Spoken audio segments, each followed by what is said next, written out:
Good evening, good afternoon, good morning, whenever the fuck you're joining us here for Tailgate Trash Talk. It's been a few weeks, but it's good to have you back. How you doing, Stove? I'm doing good, bud. I'm doing good. Can't complain. Good. A little quiet in the college football season right now, obviously. Yeah. But people are gearing up for the NFL draft. A lot of talk, a lot of speculation, and still a lot of NIL talk as well going on out there. Yeah, I like that transition because you've got us a special guest tonight. He'll join us here in a few minutes, but you want to give him a little bit of an intro, let everybody know what he's going to be bringing to the table for us later. Yeah. So with obviously with college football and college athletics as a whole this past year, allowing the NIL, the name, image, and likeness.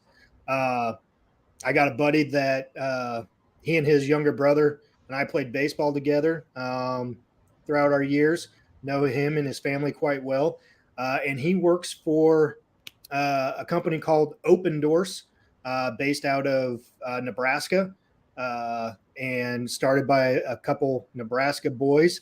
And they've been on the uh, forefront of NIL since way before. It just got allowed this past year, but Opendorse was started back in 2012 by these guys, and it's grown. And obviously now, with NIL going strong now, they've grown tremendously. So happy to have him on our show tonight to talk a little NIL, and hopefully have some good questions from some of our viewers tonight as well too. So yeah. Yeah, for sure. I'm glad you pronounced that because in my head I've been saying Opendorse the whole time. Nice. So, but I was actually really surprised. So when you mentioned he was going to be joining us and talked about where he works and what company he's with, I didn't know they'd been around that long. I also didn't know that that's a platform, right? Yeah. And it makes sense though because that's a market that you would think that a company having like an application and a web portal and the ability for athletes that may not be mainstream athletes, right?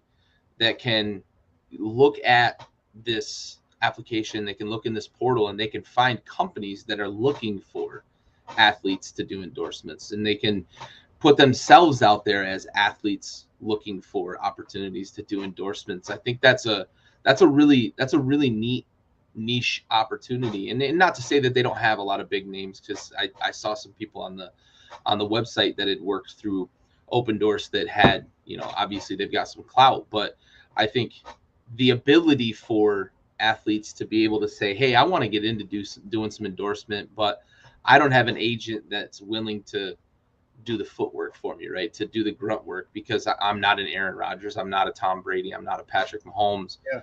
I can go in there myself in this application and start to see, hey, local car wash or local car dealership or local grocery store is looking for somebody to do a commercial spot. So that's pretty cool. And I think it's going to help young athletes too, like the amateur athletes. I think that it's a good platform for them to understand what goes into finding an opportunity and being responsible to an opportunity. Yeah, for sure. And we obviously had sent over a set of questions for Derek, but even after some questions that came to my mind after just giving it some more thought and just reading more into NIL, and you're hearing in different states allowing different things, and that's one of the questions that we asked Derek, and hopefully he'll have a good answer for us. But one of the questions that came to mind after I had proposed that question is when can someone start using Opendorse? Because now you have, I believe, California high school quarterback. I think he's a junior right now, and he's already got endorsements.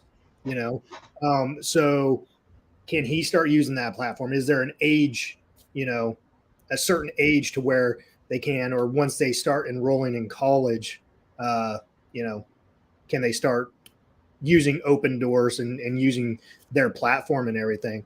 But a really, really neat concept. And I'm excited to kind of hear the ins and outs of everything, because looking at it online and kind of reading about it and this and that. And I believe I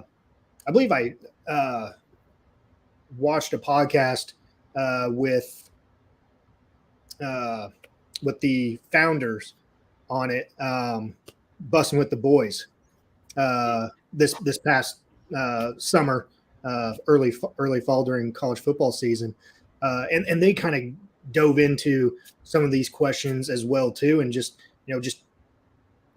especially coming from Nebraska and having this platform starting in Nebraska by Nebraska guys and everything else like that.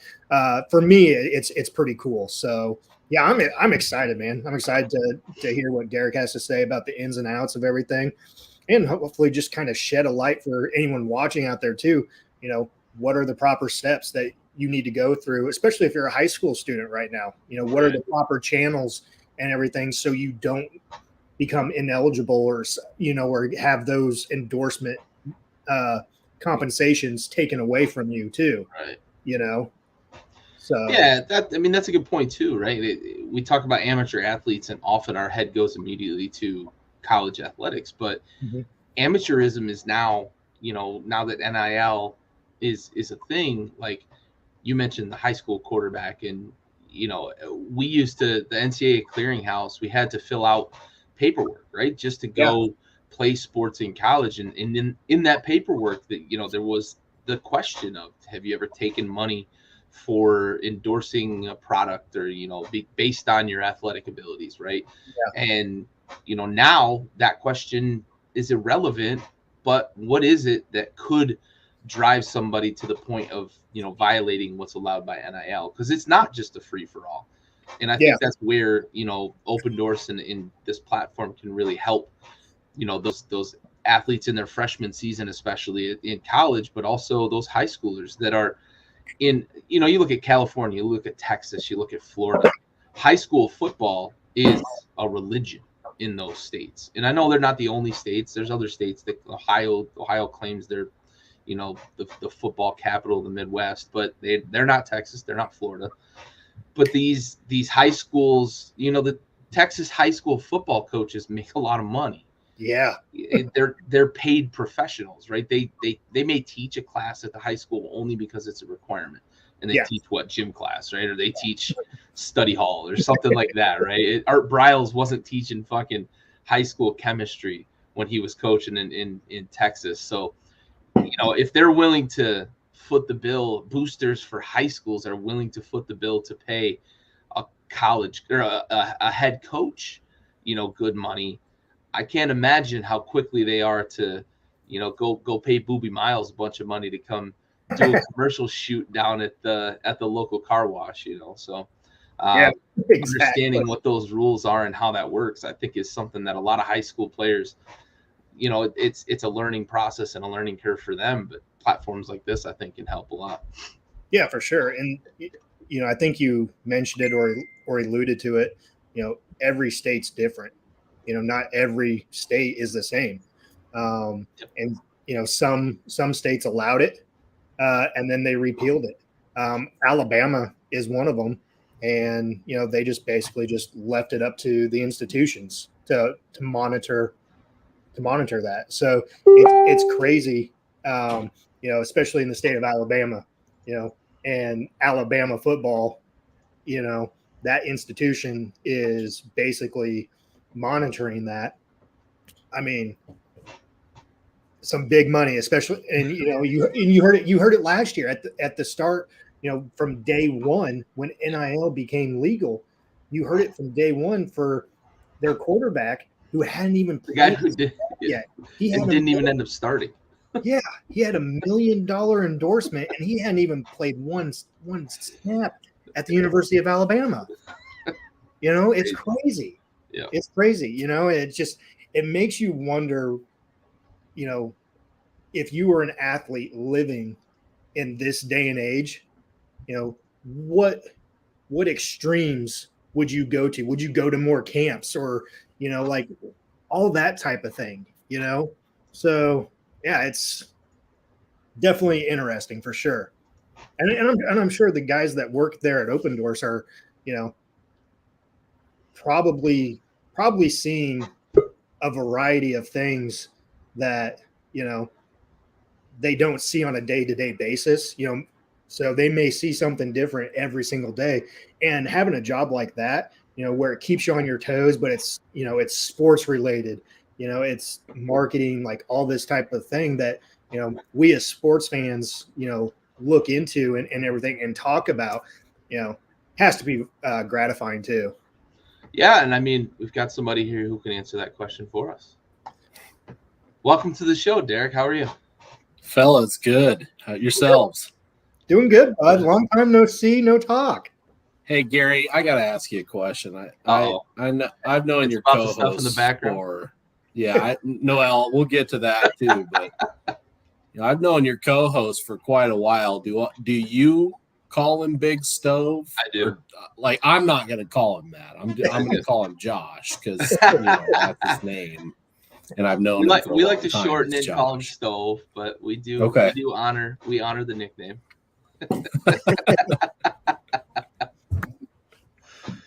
Good to chat with you guys. What's up? No, so appreciate you joining us and taking time from your evening.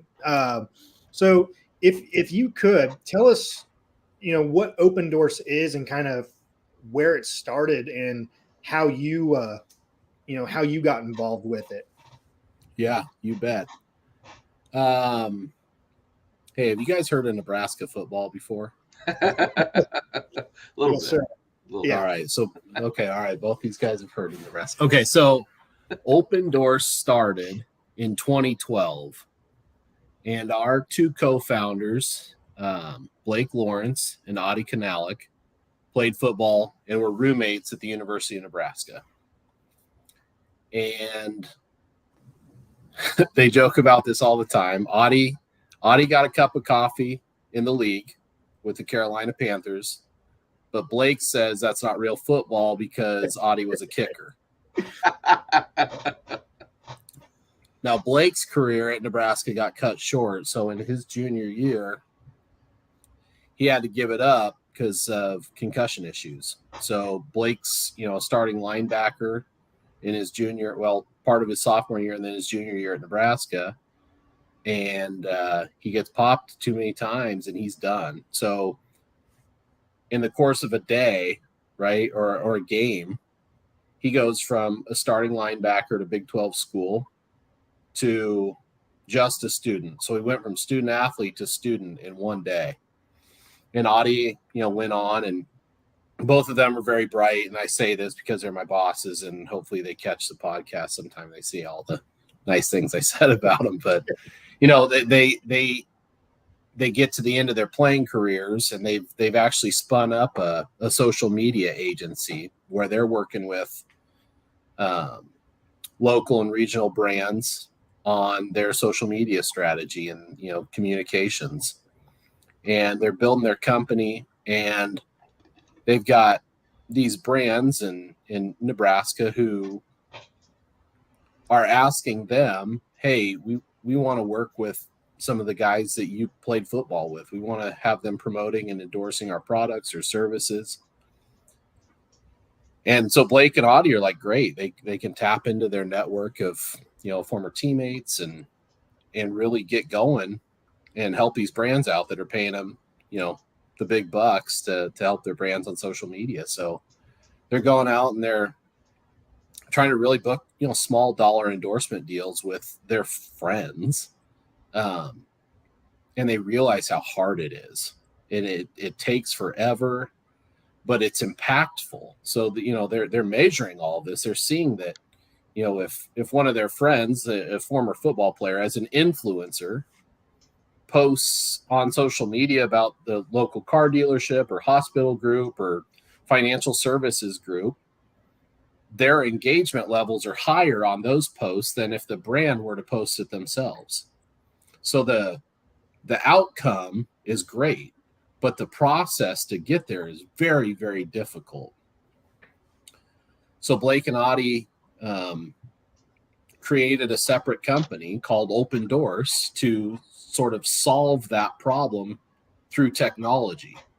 So in 2012 and 2013, then we get the first product of Opendorse, the first solution really is spun up to where an athlete can register on Opendorse, connect their social media accounts, and then receive deal offers from brands or that want to support them or want their endorsement. So an athlete connects their social media channels, they sign up for an account, and then a brand logs into Opendorse and sends them a deal offer. The athlete gets a text message or an email on their phone that says, hey, Courtyard Marriott wants to pay you $500 to share this message and this video on Twitter at this date and time. Do you accept or reject? Athlete clicks a green button, accept, puts their phone back in their pocket, and then they're done, because the technology then would take care of it from there, guys. So they don't even have to remember to post the thing. No, it was all automated. Yep. So the publishing, the publishing is done. We take care of the publishing then too. Oh wow. Okay. That's really cool. So that's where it started, right? Okay. Like, so 2013, it's automated approvals and publishing. The athlete that's so far ahead of the social media wave too, right? Like that's kind of at the beginning of when social media started to become what you used the word, right? Influencers. Yep. And we see now that there's millionaires and billionaires that are just social media influencers, but that's like a 2019, 2021 thing that really started to take off. So for Opendorse being so far ahead of the curve, that's an impressive identification of a market opportunity. Yeah. And those guys, I mean, back then it was shoe strung together, right? Like we'll get to talk about all the recent changes in NIL stuff. And that's why you asked me to come on. But, back then when they're doing that, the same principles would hold true. And we talk about this all the time. Athletes are not influencers, guys. They are influential, right? So an athlete doesn't wake up in the morning and think about how they're going to market themselves or how they are going to get their brand, their personal brand, and get fans to connect with them, right? They're really good on the field. They're really good on the court, and their voice carries weight. They are influential, but they aren't writing blog posts. They aren't natural. I should back up. Some of them are, right? But for the most part, these folks have a ton of followers because they're really good at their chosen sport. It's inherent. They don't not have to because they're get people to follow them, and they get people to follow them because they play for the Philadelphia Eagles. Yeah. Yep. Right. They jump really high, or they sprint really fast, or they really can hit the ball the opposite way, right? Like they do those things, and that's why people want to know more about them. So they follow them on social media. They want to see what happens outside the lines of that chosen sport. And that's why they follow these people. And they're great, right? Like athletes are more than athletes, right? Like they have lives, they have kids, they have families, they have hobbies, they have things they like to do, and they have things they like to talk about. And that's what they do on social media. But the brands then wanted to tap into that audience and that following. So that was the genesis of the company for sure. Yeah, for sure.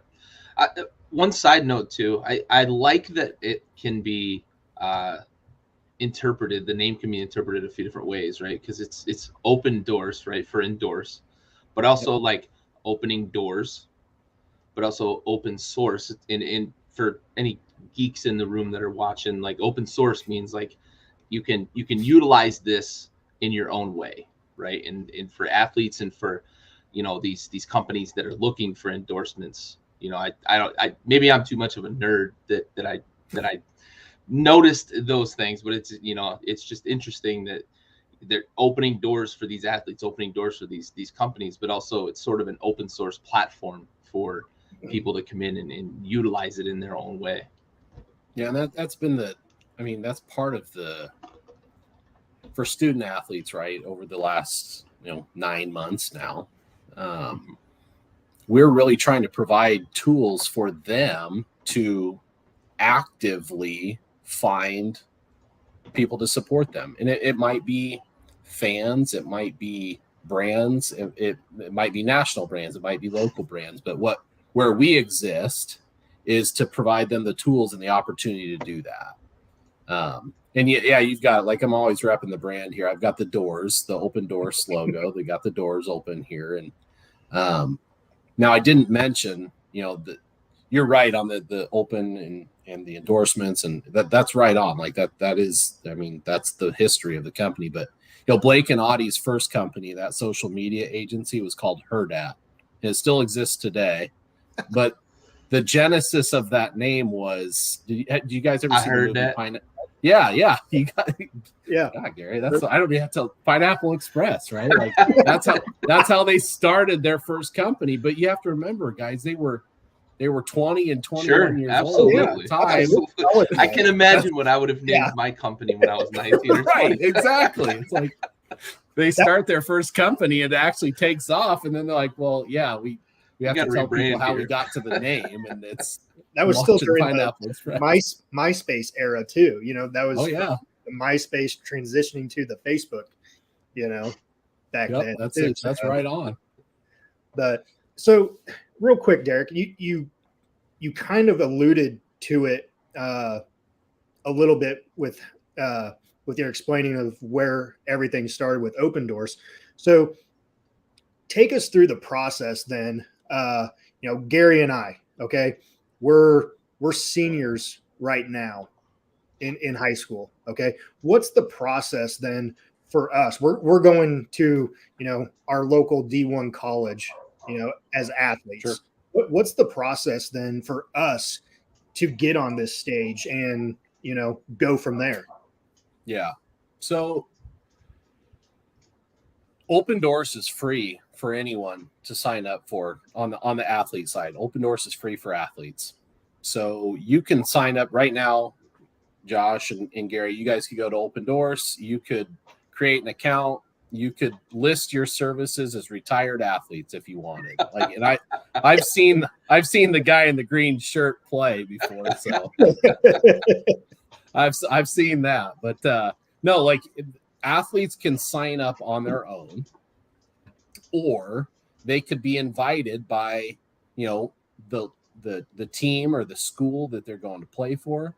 So Opendorse, there's a couple of parts of our business, and I'll get there, I promise, to answer your actual question. But there's two sides of our business, right? Like, we've really focused this early part of our conversation on the ways you could monetize as an athlete. But we also have software as a service products where a university or a team can license or subscribe to our products to then share content with key stakeholders. So when Opendorse started, right, like we were talking about, that local brand here in Nebraska wanting to work with those retired Huskers players. But where it went was, we were doing all this work as a company where we were managing campaigns, and we had this really cool software that you guys were like, oh yeah, that's cool. I didn't know that. So we had that, but only the Opendorse employees were using it. No one else was really out there using it. We were doing everything on behalf of the buyers and the brands. That's a lot of overhead. Yeah. So then we're like, hey, you know what? What if we let others use this really cool tool? Here's your platform. So then do with it. Right. So then we package it up, and we start offering it to teams and leagues and players associations and universities and colleges to license the software, invite athletes to join their roster within Opendorse, and then those that same example I used before with Courtyard Marriott, it was the same text message to the athlete. It just didn't have a dollar amount against it. So as Gary, who's your team? I see maybe the Washington. Yeah. They're in the background. Is that your new name? Yeah, I'm just gonna stick with Washington because. All right, let's go with piece. I see the RG3 jersey. Let's go with RG3 and Baylor. So Baylor's a customer of ours currently, and back in the day, they would invite Robert Griffin III to sign up for Opendorse and then share content suggestions with Robert to say, hey, we've got a really big game coming up against Texas. We want you to share a hype video for that game. And so Robert signed up for Opendorse. Baylor loads up that content. They load up the video. They write a tweet for Robert. He gets a text message that says, hey, Baylor Athletics wants you to share this video and this caption on Twitter at this date and time. Robert hits accept on that. He puts the phone back in his pocket, and then it goes out at that date and time on Robert's Twitter channel. Wow. And so it was just unpaid. Baylor wasn't paying him to do that. RG3 was just doing that because he loves Baylor. He loved Baylor football, and he wanted him to really stomp Texas. So we started out managing everything. Then we start licensing our software to teams and leagues and universities, etc. But they're sharing it with professional athletes, retired athletes, coaches, maybe some staff, maybe some administrators at the school. But who they're not sharing it with, guys, and who they're not inviting to sign up for Opendorse are the current student athletes that were on their campuses. They could they though at the time? Well, that's the rub. But for us, Josh, like that was the moment for us is when through conversations with folks at the NCAA, them not officially blessing anything, but them also saying, hey, there's nothing that really is stopping these universities from inviting current student athletes to the platform. You know, they're not compensating them. Correct. Yeah, it's all good. So it's unpaid content. It's not commercial activity. So then that's when our user count, our athlete count just goes straight up. Is you've got, and I keep using Nebraska, but they've also got a pretty large alumni base from athletics. So Nebraska and early customers too. Correct. Yeah. So you've got Nebraska, who has invited an early customer of ours, has invited 30, 50 former alumni to sign up for Opendorse, and they can share content with them, periodically. You go from 50 to each year. The first year they invite 750 athletes from campus because that's the number of student athletes they have on campus. And then next year across the sports, a fourth of them recycle, right? So each year then they're signing up 200. And then you take that across every one of our school users. Now, Clemson, some of these other large schools who have, impactful alumni, but still the numbers are small. Mm-hmm. But then you start inviting all these student athletes to sign up, and our users just go straight up. And then we get to last summer when we've got all these athletes who are already using Opendorse and getting content from their schools and getting media shared with them. So folders and folders of photos and videos from practice, from games, like anything that the university can share with the athletes to help those athletes build their brands. Now those athletes can monetize their brands. So not from the schools, but then Opendorse allows those athletes to opt into our deals product or our marketplace. So then they've got a profile that they're now available for anyone across the board, a fan, a brand, a local sponsor, to come and make an offer to them. And that's we've been doing this, guys, for almost a decade, but just one policy change or legislation shift and the summer of 2021 takes our business way up really quickly. Yeah. I mean, what was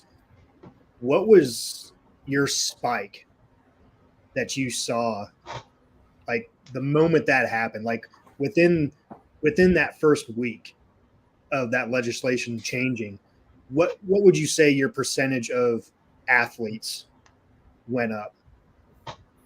We had a ton of athletes sign up, but in terms of like activity, guys, we had over 2,000 deal offers in the first day. Wow. Yeah. I mean, and I'm not going to say it's held like that for the past 9 months. Sure. But I'm also not going to not say that either. because like this is an entire, you guys have to understand, right? When I started at Opendorse, I started there in 2015. When we were tracking, not signed up for the platform, but we were tracking maybe 5,000 to 10,000 athletes in the United States who we would consider marketable. So these are professional retired athletes who could endorse a brand or a sponsor. And on July 1st last year, that number went from, let's say, 10,000, but across 3 divisions of the NCAA, that's 485,000 student athletes. And I can tell, and you know, the NAIA is a partner of ours. So it's not just the 3 divisions of the NCAA. It's the regional leagues and associations as well, junior college associations. Like all of these athletes have an opportunity now to monetize.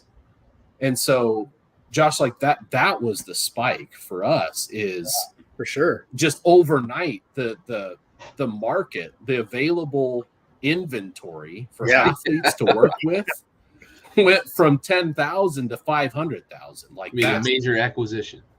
Yeah, that's crazy. So with new athletes coming on board, and obviously a new segment, because you're not dealing with maybe people that have had experience marketing themselves. Now that you've got freshmen, especially that are brand new to the college scene, brand new to being viewed as a potential professional, do you guys often get a lot of questions about like, how do I do this, or what am I looking for? And maybe if you could just highlight maybe one of the more frequently asked questions you guys get from anybody new to the platform. Well, and you guys get it too around, again, Nebraska is an example. Nebraska grew and grew football wise because they won the arms race of strength training. So they're early adopters of strength training. And so then they start building these players and the program gets built up. And so then they could use that to recruit. Recruiting is the lifeblood of every athletic department across the country. And NIL and the programming that these schools and universities are putting around it is just the newest arms race for recruiting. And so Gary, like, again, our part in it is we want to help the schools educate the athletes on all of it. So from personal branding all the way to what materials they need to have available when they have to file their income taxes this year.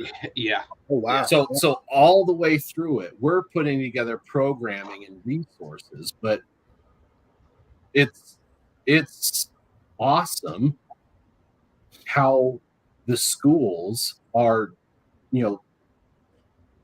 helping the athletes as much as they can, right? Like they can't go out there and source deals for athletes. They can't do it. But they can help educate the athletes on what to look out for when they are considering an opportunity from a brand or a fan. And they're also helping them to say, hey, look, that's the way you've been offered this activity is not permissible. Like that, we're here to help you protect your eligibility. So the clearinghouse people are still involved in the process to make sure, hey, they're not going out and violating the terms of the NIL. So they are still. Yeah, and you guys talked about it earlier on, right? It state by state, it's different. and school by school, it's different. Yeah.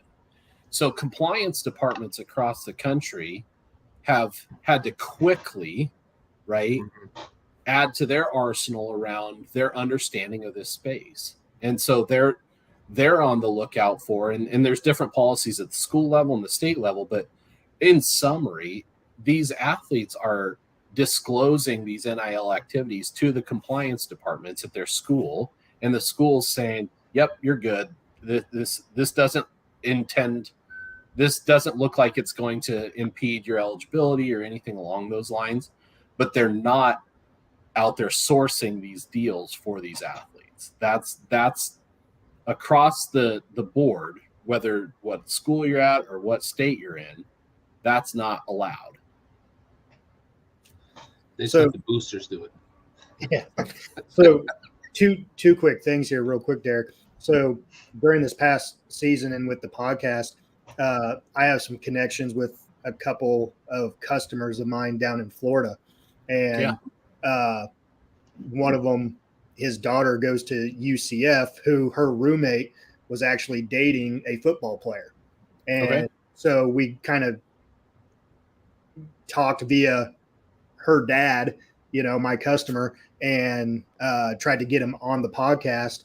And he said, let me run it by my coach, would love to. Let me run it by the coach. Coach said, yeah, that's fine, Yeah. And then they had just lost that week, and he was supposed to come on that following Wednesday, and didn't come on. And come to find out, they'd never done like an interview or anything like that before, and so got cold feet, so you have that type of thing, but now, with Ohio State and Urban Meyer, you just saw, I think last week or the week prior, they hired Urban Meyer to be an NIL compliance person for their university. We talked about it on this podcast before, that it's almost like you need to have, like if those rookies, when you get to the NFL, you always have those rookie meetings and everything else to go over financials, don't do this, don't do that, do this, watch out for this. It's almost like these college student athletes now need something in place at the university for, and maybe they have this year, they put something together, rather quickly, because it kind of came together at the last minute before, right before the school started. But I would think now, with having a year, close to a year, with it being in place, that they might have more knowledge and everything, and have other outside resources like compliance officers, or someone from the major leagues, or NFL, or the players associations of whatever leagues, come in and talk to these student athletes about this as well too. Yeah, you bet. A lot of the schools honestly are tapping into their alumni, the folks who have been monetizing their name, image, and likeness, or have had to choose an agent to represent them before, or have had to do their taxes and financial advice. And so a lot of the schools are, they might do it out of a life skills program. They might run it out of the athletic department itself, and have an NIL task force out of these athletic departments. But yeah, the schools are answering the call as best they can, given the time they had leading up to it, right? Like, you're right, but they're answering the call. The schools are putting the resources in place, and part of that is working with companies like Opendorse that can come in and have, you talked about some of these professional, gatherings as people come into the league. Like, we've been a part of those meetings for 10 years now, and so that these schools are like, can you help us with this? And that's where we get to come in and say, we've been doing this for 10 years. And there's been, as this market came up last summer, guys, there have been so many new companies start trying to emulate. Yeah. Capture the moment, right? Are you seeing a lot more local, now that it's college level, a lot more local kind of regional companies that know that the universities in the area are going to give them opportunities, or do you see an influx of national, brands coming to the platform now that this deal has come in place? Or maybe it's a balance of both. It is, Gary, like where the majority of, so if you guys remember, like as July rolled around last summer, there were so many critics of this saying it's just going to be the top 1% of athletes that are going to get paid. Yep. And we, from the very beginning, were so against that take. It's like, no, every athlete will have opportunities. Will the top 1% still make maybe the most money from these NIL opportunities? That data is yet to play out, honestly. But you guys think about even when we played sports in high school, right? Our high school had boosters. They had brands and sponsors who would buy an ad in the program, right? Or in the yearbook. Like, we had those supporters, and those companies still want to support local athletes. Mm-hmm. So, where I'm from, Hastings College is an NAIA school, right? They've got athletic department sponsors, and those brands, the local dealerships, the local hospital group, the insurance agencies, whereas they've been spending their money to sponsor the athletic department for the past 20 years, now they can take some of that money, not necessarily away from the athletic department, but they can direct it right to the athletes.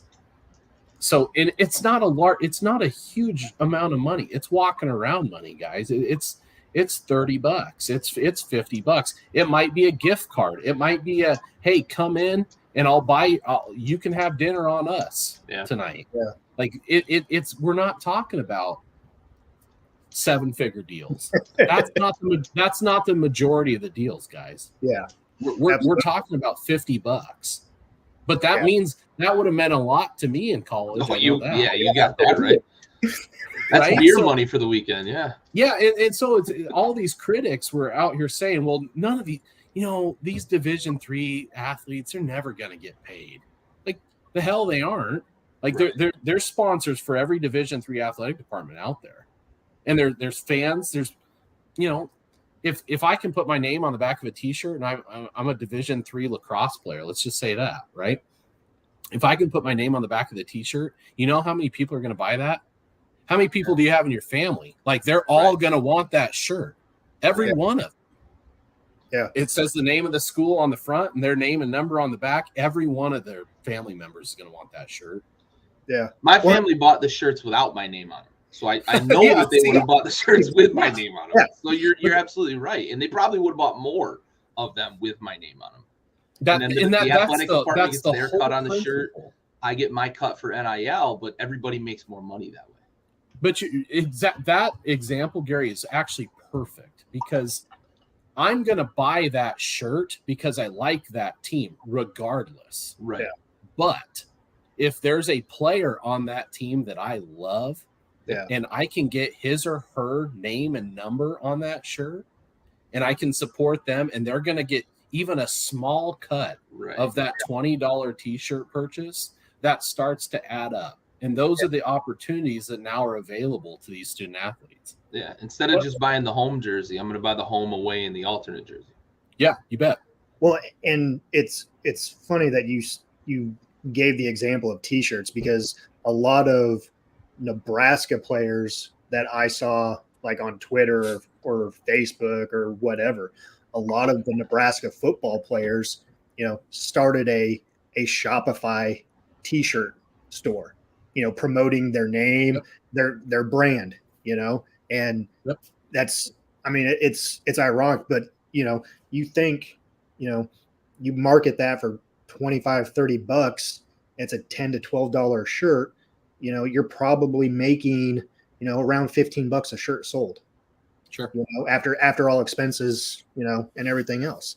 So yeah, I mean, well, it like another Nebraska example, right? Is There's a small restaurant group called Muchachos here in Nebraska. They sell burritos. Yeah. But they partnered with the offensive linemen at Nebraska. That's the and they had their people to partner and with. but they had their highest ticket sales weekend ever, like average order amount, like their highest sales weekend ever, just because the guys are out there just talking about Muchachos on social media.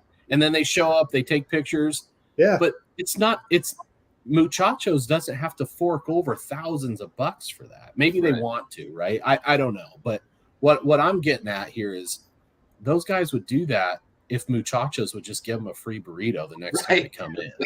Yeah. So just give me some free carne asada. Right. But it's $10 they can spend on something else, or they can save it. It's they don't have to. These athletes are not in it for these giant paychecks. They're just getting into it because it's a new opportunity that's available for them. It's cool too to be a part of that, right? Like that's a cool feeling. I can imagine when I was a college student, right, a student athlete, if you know the local convenience store had asked me to come and do just show up and take some pictures, right, kiss some babies and shake some hands, I'd have been leaping into the place to do it because it's just cool. And if I got a gift card out of it, or if I got a free meal out of it, like that's a bonus for 95%. And you mentioned the top 1% or top 5% that are going to be getting bigger deals, but like 95 to 98% of college athletes are like, this is just cool. I can get 20 or 50 bucks for the weekend. I don't have to worry about what I'm going to scrape together for gas money to go home and see my family, or if I'm partying that weekend or whatever I'm doing with it, or even if it's just to help supplement like textbook money and stuff like that. So, you know, that's a really good point. I appreciate you bringing that up because that puts it into more of a real perspective for the average fan who's like worried that these athletes are just going to become professional athletes. They're not signing State Farm deals like Aaron Rodgers and Pat Mahomes.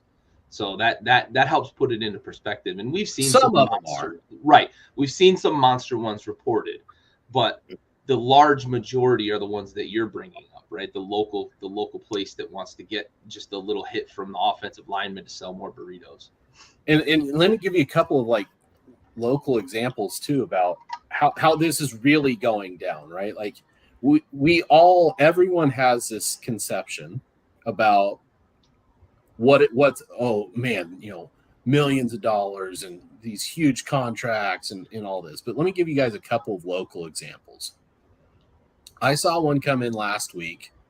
Was an offer. It was from a local boys and girls club to a basketball athlete, and they wanted that athlete for an appearance. But it wasn't like stand at a podium and give a keynote speech appearance. It was, hey, would you come play pig with the kids for 30 minutes? Just come hang out. Yeah. That's all it is, guys. It's exactly what that athlete enjoys doing. Yeah. Right. They get paid for it. I'm sure it wasn't astronomical money, but the athlete's like, yeah, like, of course, like you're gonna pay 30 me to come minutes shoot a basketball. Yeah, I'm gonna come do the thing that I do for my life. I'm gonna win, and I'm gonna get paid to do it. And so that's really cool. That's an example. And then, you know, we have a University of Nebraska's volleyball program is very good. And we had one at the holidays. A dad logs in, creates an account, and he sends a deal offer to the starting setter at Nebraska. And his daughter is a setter and for her local club volleyball team. And he was hoping that the athlete would come in and do a private setting lesson with his daughter, and he wanted to give it to her as a Christmas gift. And again, just a no-brainer for that athlete. Mm-hmm. But then you guys, there's two sides to this, right? Like athlete gets paid for this, great. Whatever the amount is, it's great. But the athlete builds their brand because they get to talk about this then. They're like, yeah, this setter goes out to social media. She posts photos of her setting with the kid. She has a video reaction, and then the dad replies to that tweet and posts video of the daughter's reaction when he revealed the Christmas gift to her. And it's just like, you start tearing up as a follower of these accounts. You're like, oh my God, I love this. And but that athlete didn't just benefit monetarily, right? They got paid, but it's more about like, I, as a dad who has a daughter with a volleyball playing daughter, and I see that and I'm just like, I love this girl for doing this. I just think it's amazing. And so these are the things that we don't all picture when we think of NIL and the opportunities that have been available since July 1st. But these are the majority of things that will begin to take place for these athletes over the next few years. Yes, Gary, it's the big national brands making splashes with these early deals. But what's going to sustain for these athletes is fans paying them $50 to $100 to come to a clinic or come grab dinner with them or whatever that is. That's what's going to win out here. That's the long tail of this whole thing. Yeah. So, Derek, we talked about your shift in numbers as far as athletes go from the day the legislation changed. Did you see a spike in the number of universities spike as well in the coming days? Yeah, yes and no. Like we had a lot of schools who were already customers who wanted to understand this other side of our business. Okay. Right. They knew obviously the products and services that we provided over to them, but they really were intentional on learning about how are the athletes going to interact and engage with buyers on the other half of Opendorse's business in the marketplace. So we had a lot of school existing customers who were really interested and want to learn more right away. Right. And then, it helped us because we then went to market with products and services to these universities around, here's the whole picture. Here's the total offering for you to be able to walk into living rooms across the country and high schools across the country to be able to talk about how your program is able to help these student athletes not only build their brands and monetize their name, image, and likeness, but prepare them for the rest of their lives too, because that it is all part of the conversation when those coaches are showing up in living rooms for sure. Yeah, absolutely. How I'm going to turn your boy into a man or your girl into a woman, and how we're going to advocate for their success and advocate for them to learn the responsibility of, one, monetizing their name, image, likeness, but also how they're going to handle newfound wealth, quote unquote. They're not getting wealthy off these deals, but as a university and as a coach, when you walk into the living room to talk to mom and dad, you're not talking to mom and dad about X's and O's. You're talking to mom and dad about how you're going to treat their son or daughter when they're a student athlete at your program. And this is now a new part of it. And that's interesting to hear that the university seemed to have approached this from the angle of, we do want to advocate for the student athlete. We want to learn about how this is going to work for them so that we're prepared to equip them to handle it. Because selfishly, the university doesn't want a student athlete to come in and become ineligible. Obviously, you pass them a scholarship, you want them to stay eligible, but also, we want to be able to help them from the compliance perspective to stay within compliance and understand you have to have tax paperwork, you have to have everything taken care of and keep it in line, or else you're going to deal with bigger consequences than just an NCAA violation. Yeah. Oh, for sure. And Josh, I'm going back. I'm going to actually answer the question you asked probably 30 minutes ago, which was, what are the questions that we're getting, right? It's from the athlete side. It is, how do I get more deals, right? How do I build my following on social media?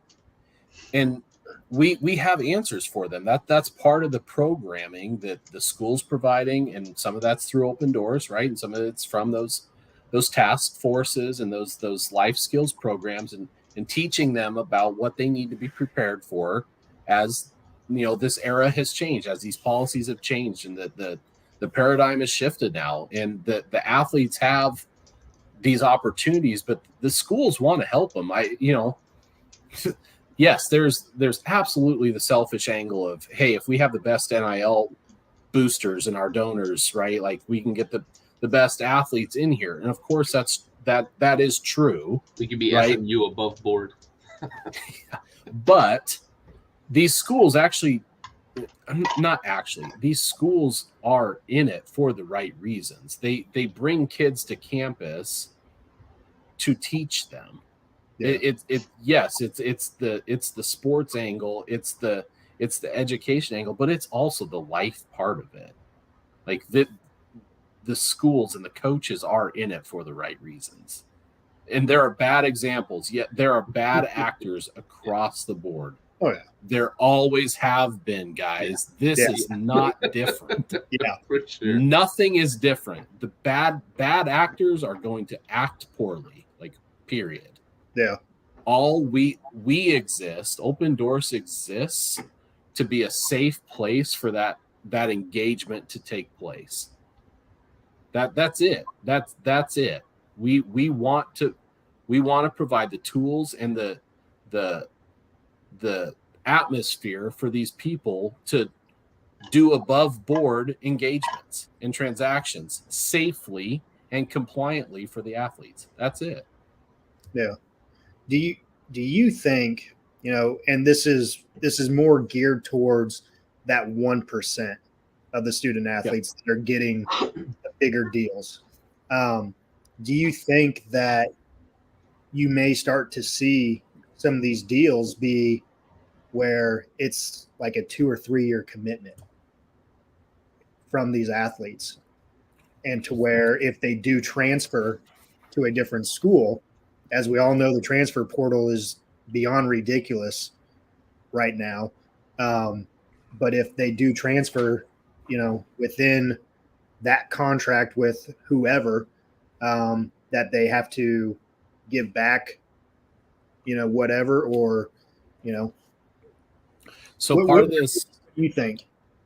No, yeah, I hear where you're going, Josh. Like and we've got some examples already of this being the case where high-profile athletes attend one school, they enter the transfer portal, they end up at a different school, and then there's probably some observers out there, like all of us, and they're like, whoa, I wonder what he's going to do with that endorsement opportunity, or she's going to do with that endorsement opportunity, because pretty sure the local car dealership really doesn't want to work with this athlete anymore. So that is part of the education part of it, Josh, is they have to the athletes cannot enter into deals with anyone with it being contingent upon where they attend school or how they perform on the field. They can't do it. That is impermissible across the board.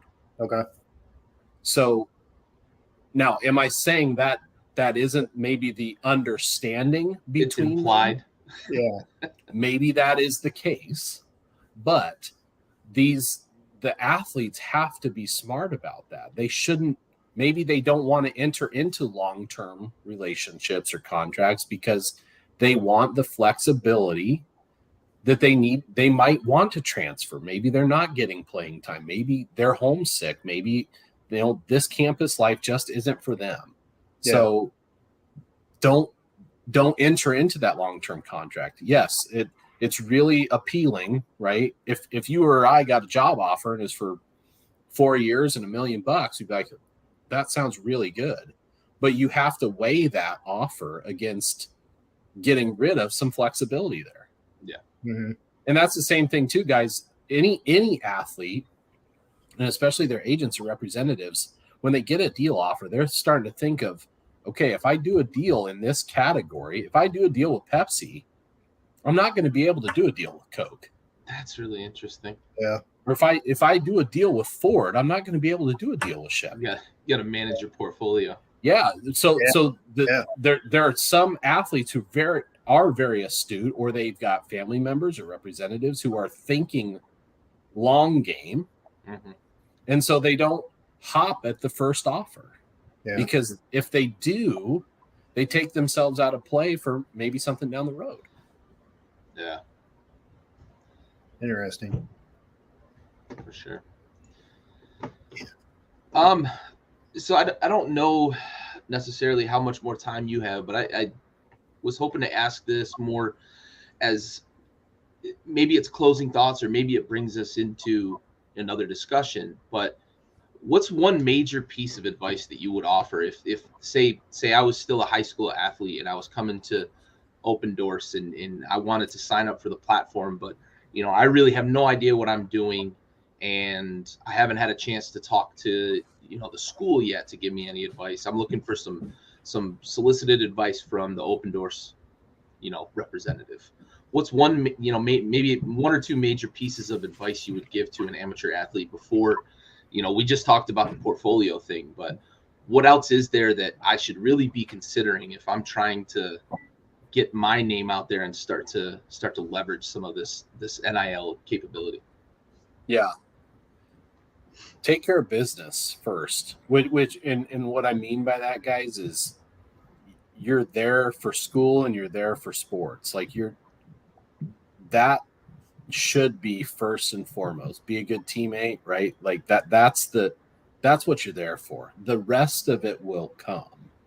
So you look at the most marketable athletes out there, the ones who have the highest following. It's because they're really, really good at their sport, and they're really good human beings, like just in general, right? For the most part, of course, bad apples, right? But those guys and gals took care of business first. They went to class, they showed up for practice, they performed in games, they didn't pop off on the weekends when they were out with their friends. Like, that's taking care of business first. And then it's, okay, now I want to do this. I want to monetize some things. I want to see what opportunities are out there for me. We encourage these athletes to take an active stand. Don't wait for an offer to come to you. What are you interested in? Reach out to those brands. Find them. Like that. Talk about them on social, right? Like if you love, if you love hunting and fishing, talk about Cabela's. Do it. They'll see it. Then it's genuine. It's like you're already talking about our brand.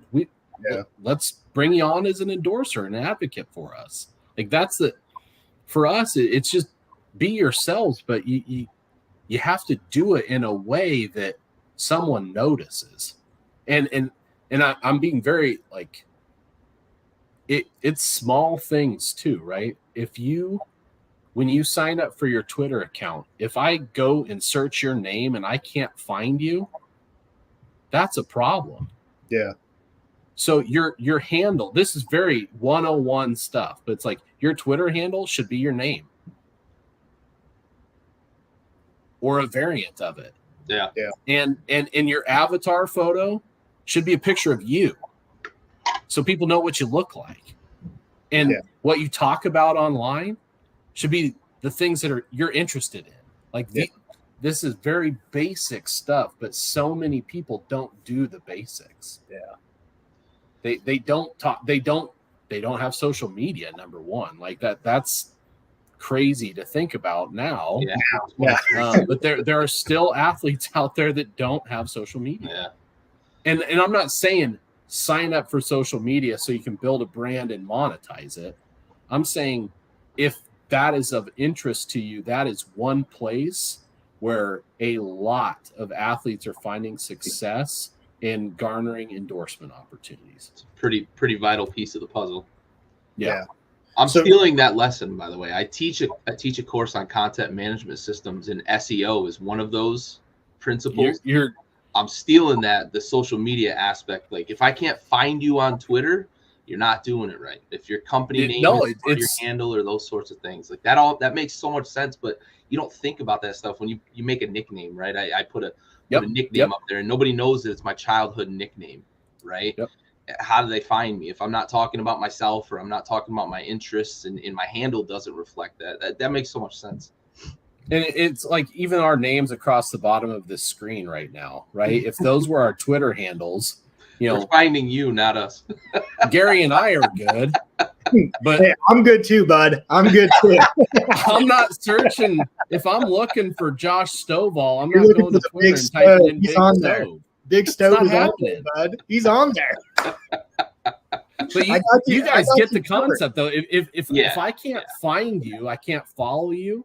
And if I can't follow you, your follower count doesn't go up, and then it's not monetizable. And again, that's not the sole purpose of this whole racket. It's you go to school and you go to practice and you do the things you need to do. But you gotta keep in this but in this part of it, there are tricks and tips that help you along the way.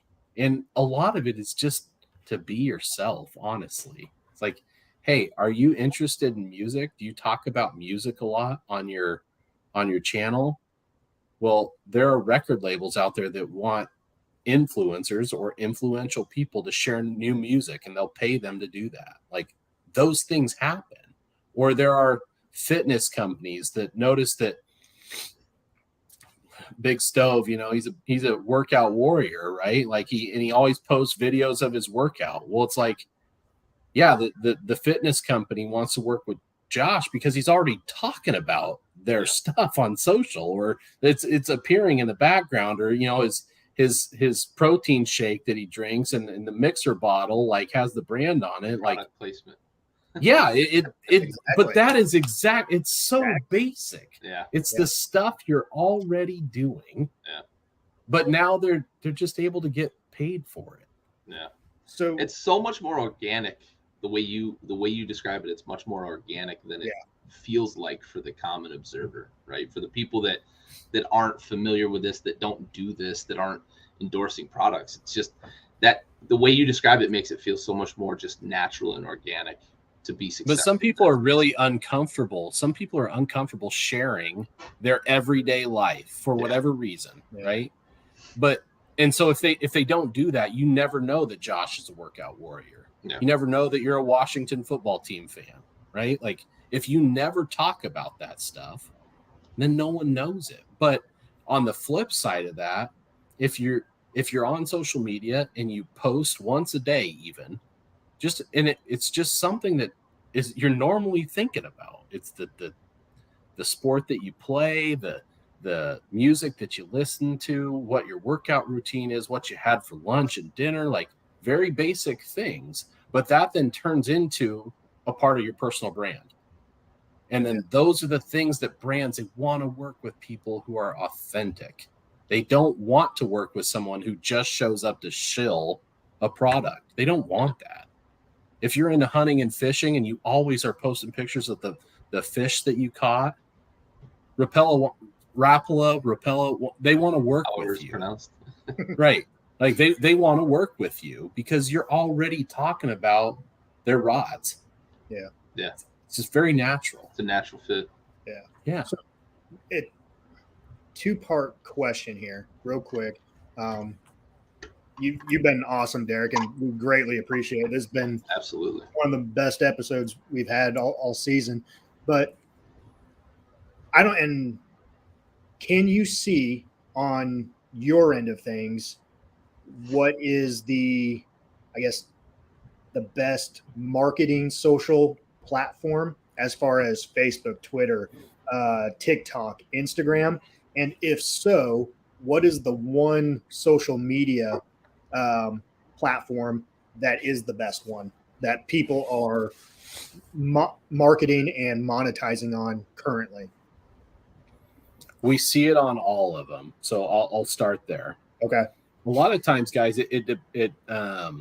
what's the brand trying to get out of it, right? So you and I both know when I post on Instagram, I can't put a URL in my caption. It's not, you can, but you can't link out of it, right?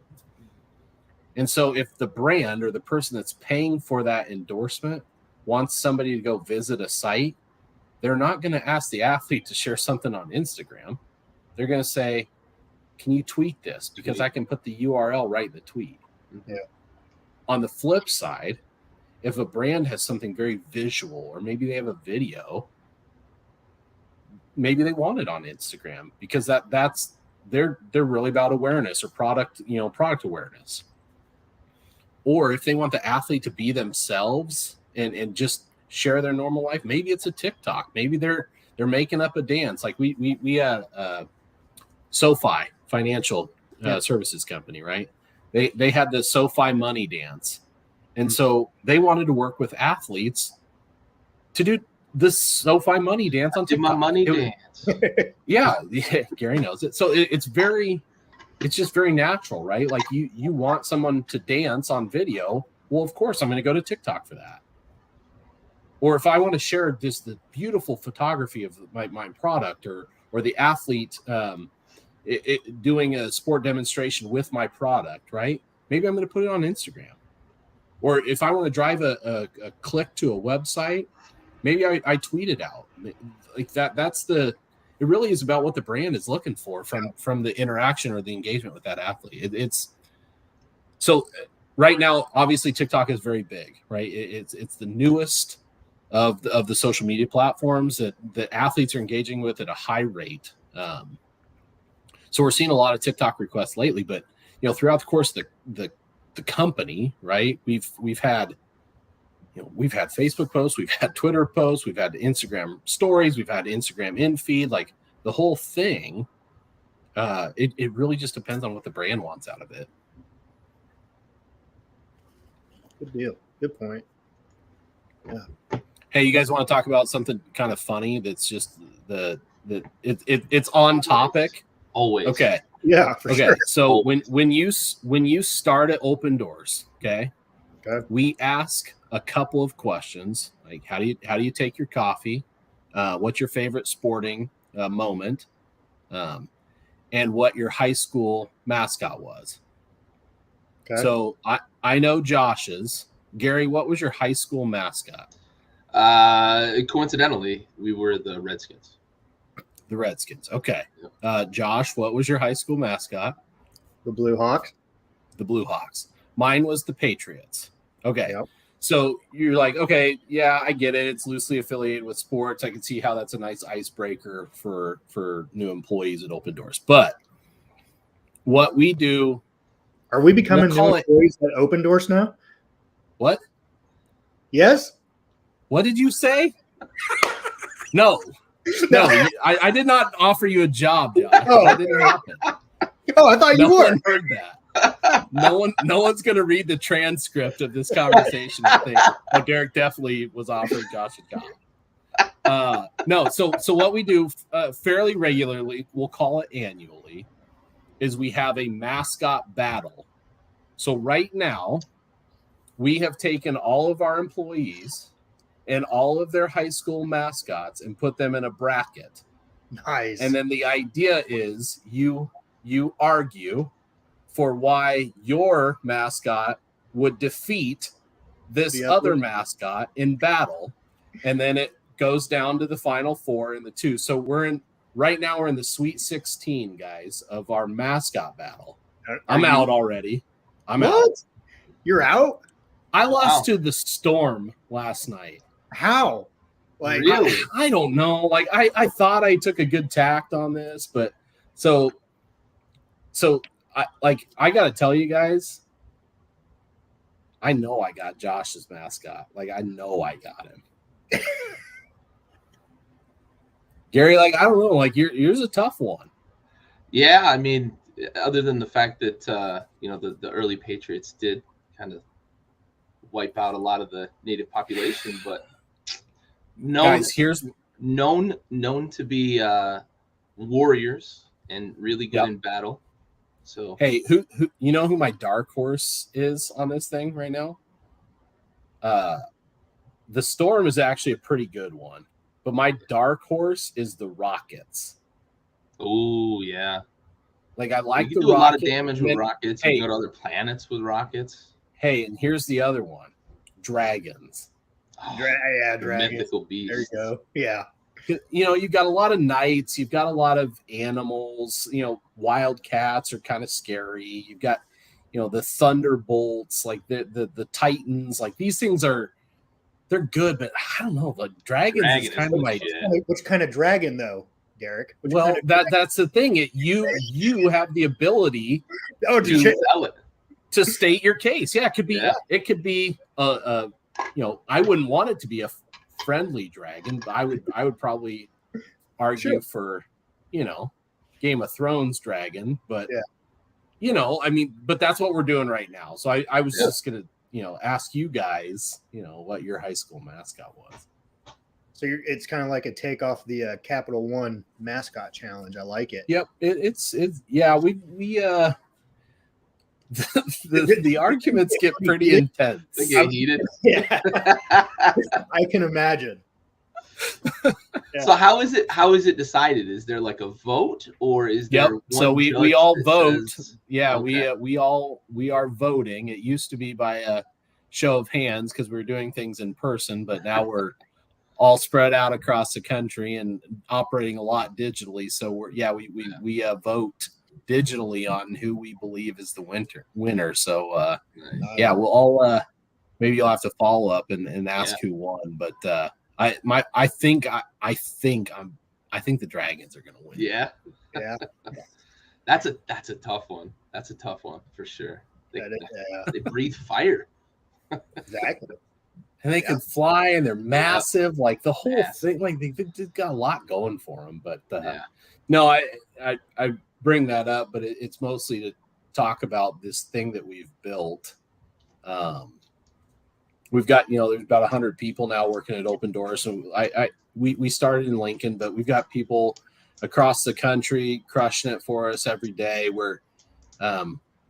I love what I do, guys. Like you asked me if I had time. I could literally talk about this stuff for hours. We completely appreciate it. And I'm not the only one at Opendorse that would jump on a pod and talk about this stuff, because it is a job. But it's fun. Like it's challenging. It's exciting. It's different. And I'm really thankful to do what I get to do, and do it with people that I can get into a very heated argument about a mascot battle with, but in the same vein, they are that passionate about what we do. Sure. So like, I know we're going to win this thing in the end as a company. I know we will be very successful at the end of this. And I think, the athletes that work with us and the universities and schools and teams, like we want them to be successful too. So I'm glad to come on. I'm glad to get to talk about this with you guys. And I think it's been really interesting since last July, but it's just going to keep being great. So thanks for bringing me on. I really enjoyed it. Hey, look, Washington crossed the Delaware in the dead of winter. I don't think any storm's taking out those Patriots. That was my argument. The Revolution War, and like, man, hey, did they have a tough winter at Valley Forge? Yeah, they did. But did they stick it out and end up winning our freedom for 200 years plus? Yeah, they did. We're still independent from Great Britain. Hey, just saying, Josh, what did your Blue Hawks do? Nothing. Yeah, shot them out from the sky, bud. With bows and arrows and guns. Derek, we definitely appreciate you coming on, but we actually have a baseball podcast we got to get on here in enjoyed it, guys. Have a good rest of the night, and if you ever need anything, holler. Thanks so much. Really appreciate your time. Great conversation. You bet. Take care, guys. Thanks, Derek. Man, great episode so far. And I'm with Derek on that. Like his closing remarks, like he could talk on and on about it. And if we didn't have the baseball podcast, it's clear that he could. Yeah, like I could have gone more too. So. Oh yeah, absolutely. It's really interesting stuff, man. Yeah. So, well, with that, another great episode of Tailgate Trash Talk this week. we will take next week off and be going on in 2 weeks. And that's, 2 weeks closer to the NFL draft, see where our mock top 10 land or if they do. But that is it for tonight. And Gary, any closing remarks? No, great episode. Good conversation. Really appreciate Derek coming on. And, it's really interesting to see things from that perspective. Yeah, for sure. For sure. So, all righty. Well, hey, if you guys got nothing else going on, come check out the Rosenbagger pod starting here in about a minute or so. So check us out over there, and we will see you in 2 weeks. Peace.